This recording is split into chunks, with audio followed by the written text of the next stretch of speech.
मेरे बच्चे, कैसे हो तुम? मैं तुम्हारी माता तुम्हारे लिए एक बहुत ही ज़रूरी और महत्वपूर्ण संदेश लेकर आई हूँ। यदि यह संदेश तुम्हें इसी समय प्राप्त हो रहा है तो यह संदेश तुम्हारे लिए ही है।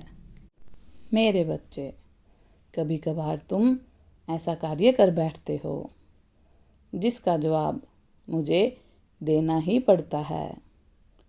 तुम अत्यंत चिंता करते हो, आवश्यकता से भी अधिक जिस कारण तुम अपने कार्य पर भी अधिक ध्यान नहीं दे पाते। मेरे बच्चे, मैं समझती हूँ कि तुम्हें दूसरों की फिक्र है, परंतु कभी कभार हमें अपनी इच्छा के विरुद्ध होकर भी अपने कर्तव्यों का पालन करना पड़ता है। दूसरों के बारे में सोच लेते हो। कई बार तो तुम उन चीज़ों के कारण अशांति महसूस करते हो जिन चीज़ों को सोचना और करना भी तुम्हारे लिए अनावश्यक है। मेरे बच्चे, तुम चाहो तो क्या नहीं कर सकते।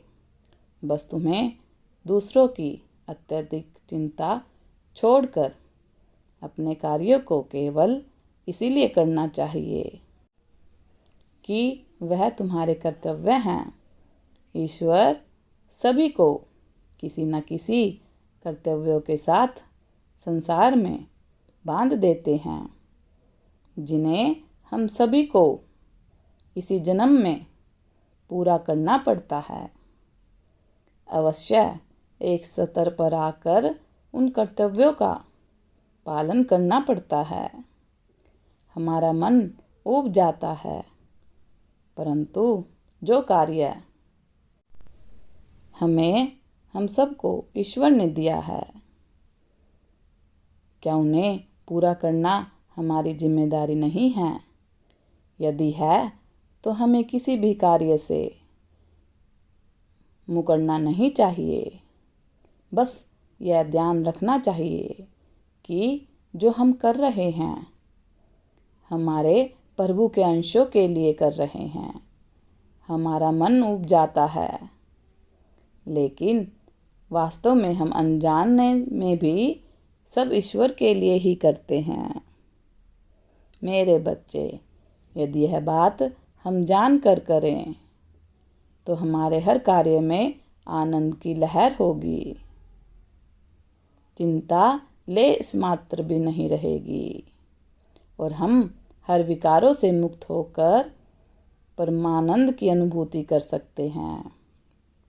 अर्थात वास्तव में बस एक दृष्टिकोण बदलने से बहुत कुछ बदल सकता है। मेरे बच्चे, यह सत्य वचन है। तुम्हारा जीवन पूरी तरह बदल सकता है। मेरे इन वचनों को कभी भूलना मत। मेरा आशीर्वाद तुम्हारे साथ है। सदा खुश रहो। तुम्हारा कल्याण हो, तुम्हारा दिन मंगलमय हो। यदि आप अपने माता रानी पर विश्वास करते हैं तो मेरी इस वीडियो को लाइक, शेयर, सब्सक्राइब करें और अपनी माता रानी का आशीर्वाद प्राप्त करने के लिए जय माँ काली अवश्य टाइप करें। धन्यवाद।